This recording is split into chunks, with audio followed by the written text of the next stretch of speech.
Hi, I'm Dr. Bertice Perry, and I want to tell you a story.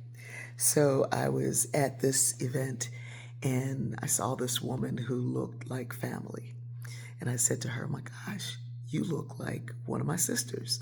Now, the sister I was referring to is not a biological sister, but she looked just like this sister. And I said, "She lives in St. Louis."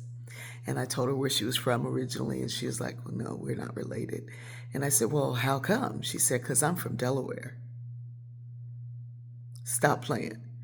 So I tell her where I'm from in Delaware. She tells me where she's from. Then we start finding names in the family. And then we start finding, first and last name, brother, sister, cousin. We're related. I am so convinced that not only is everything connected, everyone is.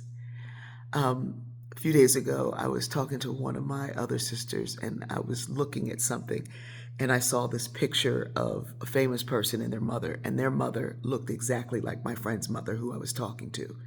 And I said, "Oh my goodness." And so I sent her the picture and she goes, "That kind of looks like my mother." Then I sent another picture. She's like, "No, looks like my mother."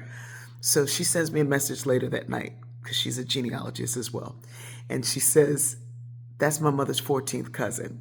And so I'm like, how far do we have to go back to find the connection? How far do we have to dig? How many names do we have to compare? How many times do we have to see a connection to know that there already was a connectedness?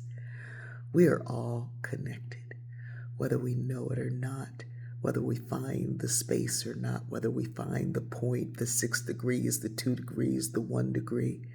We are all connected, and it's time we start acting like it. I love you.